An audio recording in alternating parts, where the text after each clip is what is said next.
right, what's up, y'all? We back. We back like we never left. It's your boy, it's your Holler boy. Holler. Yeah, we've been gone for a little minute. My boy here has been doing his thing on the stage. Yes, sir. I had the pleasure of going out and watching him in his production of Fat Ham, and I hollered at the stage like all night long. So congrats, bro. Giving you your flowers, your cigars, all of that. Hell yeah. Let me go ahead and make sure that gets on there too. Go ahead and put that in there. Yeah, he had on the Unk shoes and everything. It's a cookout. Somebody got to be Unk in the cookout. You know, they got me up on the grill. They got me popping up out of things. You know what I'm saying? Yeah. But the response from the community has been amazing. Like I thought it would do well, but like night to night, we've been really packing them in, man. Like, well, especially the night you came. That's probably been our biggest night, and you can see that was almost at capacity. But it ain't been too far under that as far as crowd. Everybody's got their own crowd personality and energy levels and stuff like that, especially them 2 o'clock matinees be a little different. Yeah. But the response has been amazing. So I appreciate y'all showing all this love, you know? No, that's what community is for, man. Seriously. You know, can you tell the people a bit about what the stage play is about? Yeah, so if you're in the Orlando area, this is our last week, but the play is called Fat Ham. It's a Black queer reimagining of the Hamlet play from Shakespeare. Yeah. And so they basically take it and they drop it in a Black backyard barbecue, and they flip it. Some of those themes are still in there, and you know, revenge and acceptance and all of that, but they take it and they dredge it in some flour and drop it in some hot grease, and we blacken it up. You know what I'm saying? It was definitely interesting. It was interesting. It was hilarious. Yeah.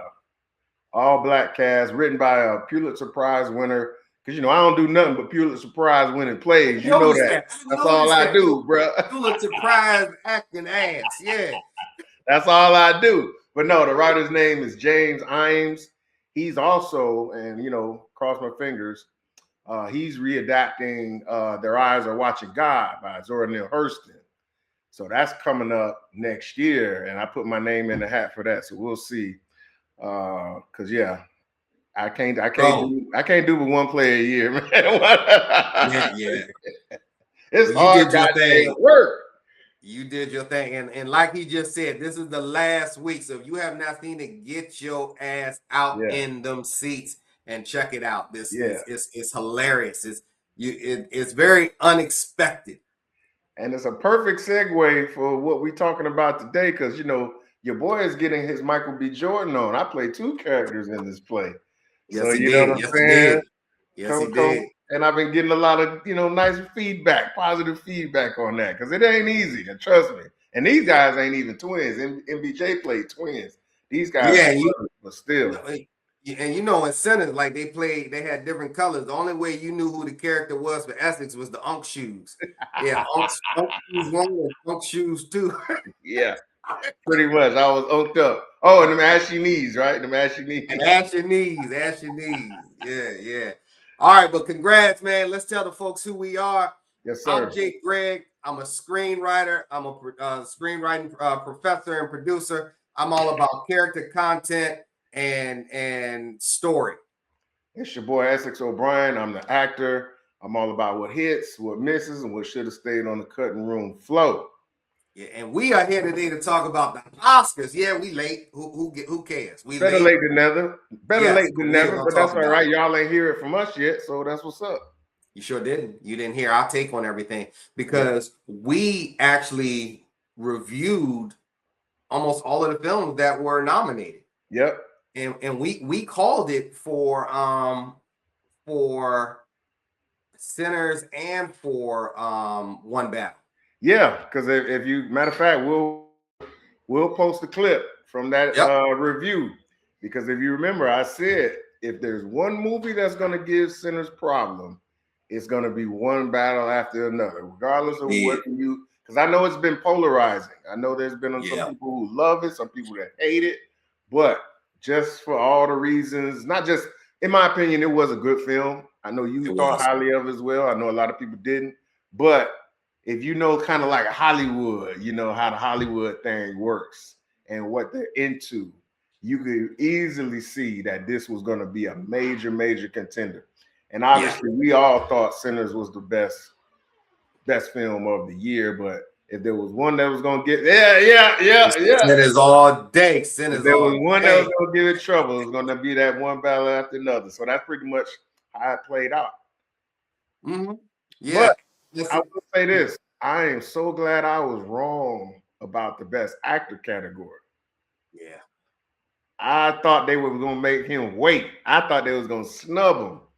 Because, you know, usually you don't get it on your first go for best actor. So I was happily wrong and pleasantly surprised that he got it because he did a great job. Because there was also so much talk about Timothy Chalamet and Marty Supreme. And I told you, I went to see it and I was like, why are people going crazy over this movie?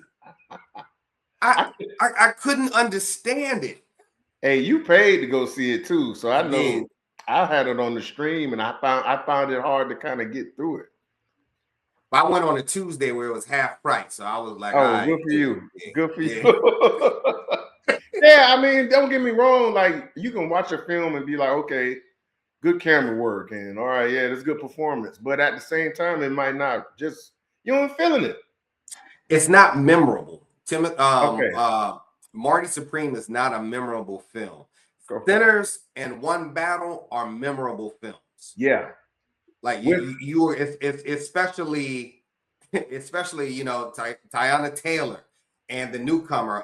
What is her name? I know you're talking about. Is it Chance? I know you're talking about. I cannot think of her name. She was up for. No, she wasn't up for something. She wasn't up for anything, which people were surprised. Yeah. Chase. Is her name Chase? That's right, Chase. There you go, Chase. Yeah. I'm about to look it up. Yeah.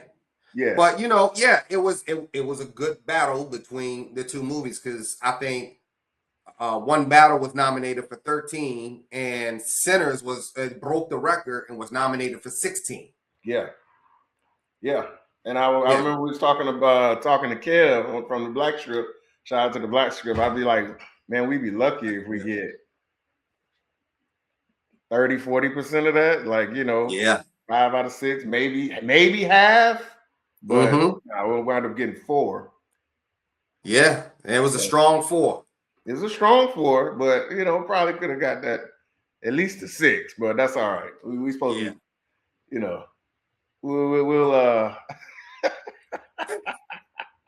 The battle continues. The battle continues. Yeah, that's all. The battle continues. You know, because I definitely thought a few should have went the other way, but I'm not surprised that Frankenstein took some away from him too, though. Frankenstein was because I think Frankenstein got what effects and costume, right? Yeah, that's the only ones I could have been like, oh, okay, I can see that. Because if you saw Frankenstein, like that movie is visually amazing. Yep, and especially watching it on regular, like you know, at your house, you know, like because that wasn't a theatrical release. So to watch it at your house and still be impressed by how they set it up, I could go along with that. But visually, I enjoyed it. Storyline, because you already know it. Well, not only do you already know it, but I don't know what it is with Guillermo del Toro and him creating creatures and having all these women falling for these creatures. Because he did the same thing. He did the same thing for what was the water movie? Oh, Shape of Water. Shape of Water. She had sex with the fish man. Well, like, you know, that goes back to, you know, the old King Kong stuff, you know, the Beast, Beauty and the Beast. Like that's a real tired trope that they like to plant, you know, put out there. Yeah. But all these women fall, oh my God. Now, you know, if a beast came up, a woman would not. I don't know. They choose the bear nowadays, so maybe there's something to it. But yeah, it is a weird thing. Yes. Beauty and the I Beast, tell you what, Beauty, King Kong, like, yeah. And it's always some, you know, dainty little crazy white woman that just go crazy for the monster. I've been searching for you my whole life. Well, people had to put them together, and we had to get some parts, some body parts, and put these together. And now they made you the perfect man. That's ugly. So yep. I don't know. I think Smashing Machine only got they got what one nomination? Yeah, they only got one for the effects, for putting some hair and some eye patches on the rock. The hair. I was like, and you know, listen, you know, I'm a big Rock fan, going back to the wrestling days. And I did think the movie was really good and a good decision by him, you know, to get away from some of the, you know, formulaic films that he's done. But I can see that. It was a little bit of a reach Oscar-wise, because he was the only one they had to do. They don't, you know. Yeah.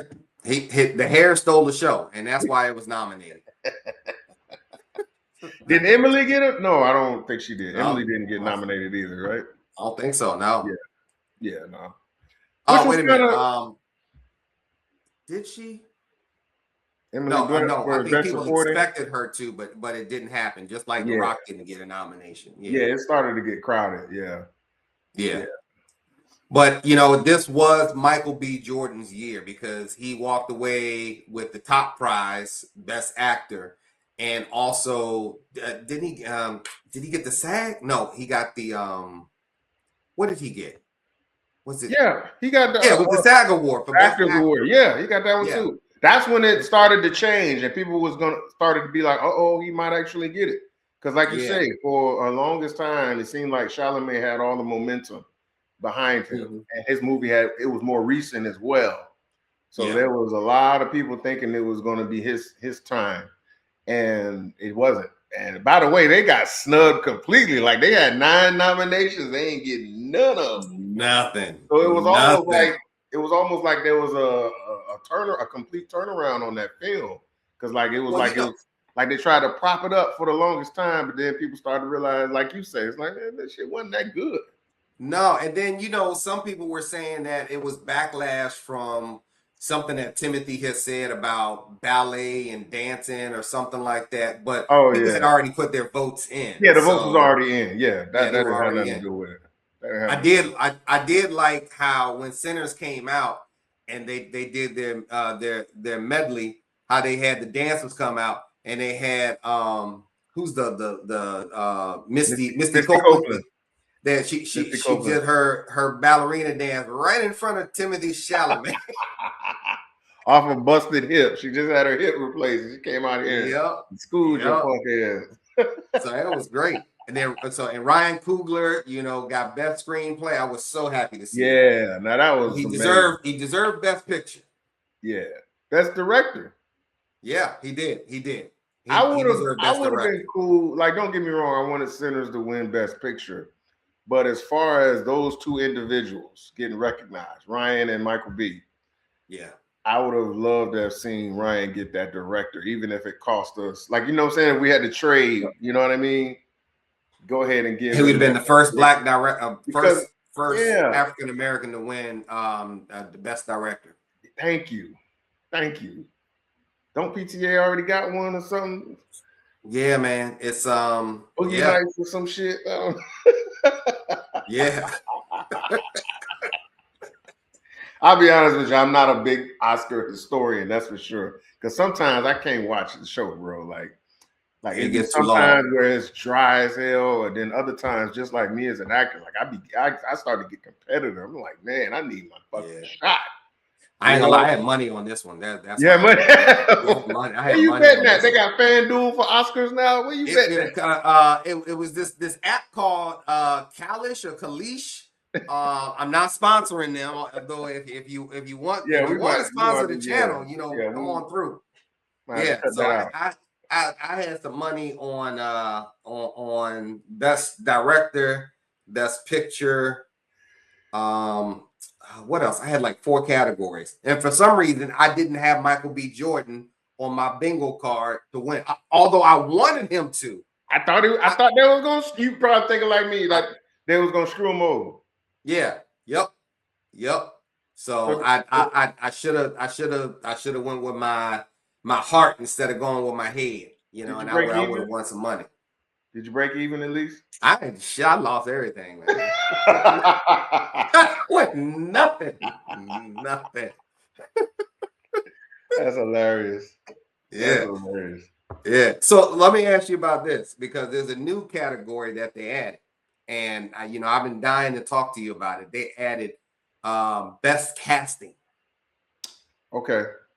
What are your thoughts on that? As far as them having the category, or who won? Yeah, as far as them adding the category, do you think it's long overdue, or? Yeah, I'm with it. I'm cool with it. Yeah, because there are some casting directors that do a really good job of battling for and making sure casts are right and the right people get the part. I know that with everything, there's always going to be probably some politics that come into play, but I have no problem with them being recognized, because even with, you know, on the little small scale of short film that I did learn the value and the power of the casting process. Because it's sometimes, and we see this a lot, unfortunately, especially on the independent scenes and especially with a lot of Black scenes. Just because you like somebody or just because they have some talent doesn't mean they should be in a certain role. You know what I'm saying? With this person or with that person.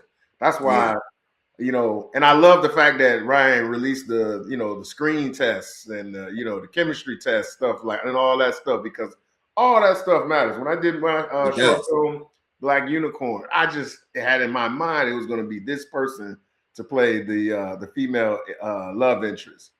But when we did it together, it just didn't mesh. We was more like sister and brother. Yeah. So it came into another person coming in that I had in mind also, but I had no idea that our chemistry would play out on screen the way that it did. And so this is a whole process that people might not understand. You're talking about whittling down between anywhere from 50 to maybe even 1,000 applicants, and whittling them down, watching their auditions, having them come in for callbacks, screen tests, you know what I mean? Different things. So it's an entire process. It's not just, ooh, are you free? Can you do this? You like this? Come on in. No, it ain't that simple. Sometimes it is. Yeah. But it was same thing when we did Waking Up White. Yeah. We had that chemistry test. Oh yeah. So we had to go through several people to make sure we got it just right, and we got the family just right. Yes, we did. And you see I'm smiling because that brings back good memories for me, because I was on my shit that day. I think Sean, you know, he was supposed to play a 16-year-old, and he looked a little old. But he looked a little old in the head. We should have shaved. We should have cut his hair down a little bit, because with his hair, like we did look a little old. We cut it down and gave him that. You know, the guy from My Wife and Kids, or Damon Wayans, you gave him that haircut. That low cut, a little younger.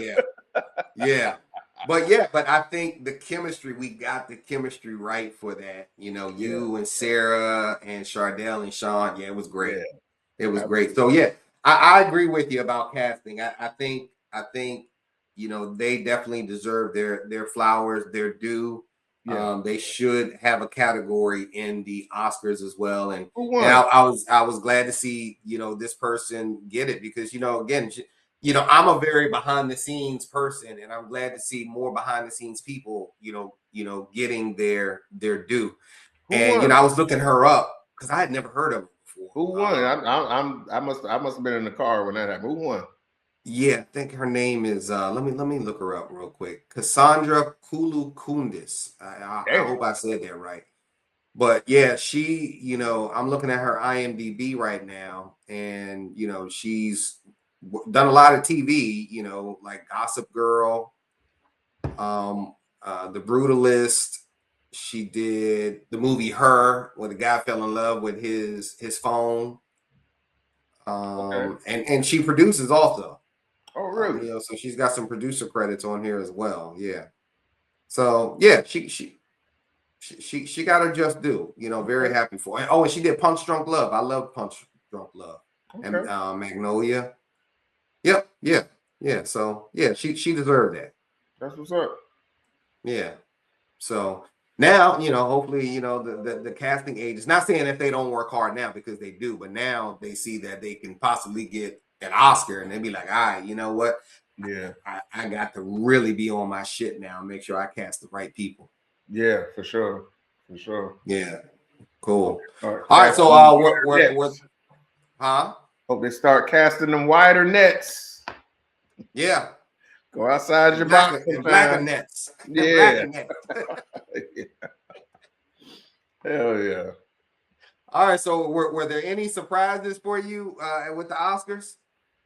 Like I say, we started off with the big one. I maybe it was a defense mechanism or whatever you want to call it, but I did not see them giving MJB. I'm sorry, MBJ. Yeah.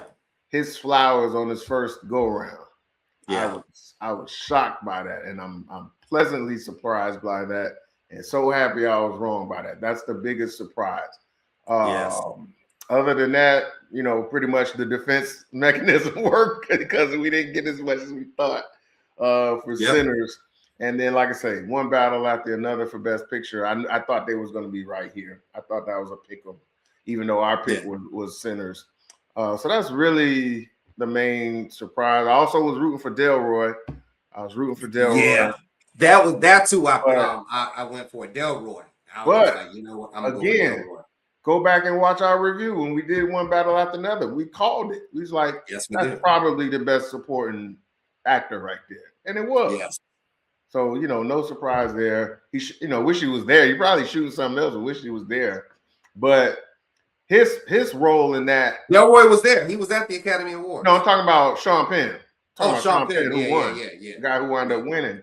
But yeah, if you saw that film, even if you didn't like the film, you knew that was a badass performance. Like, you can't take that away from him. But yeah, I was definitely rooting for Delroy.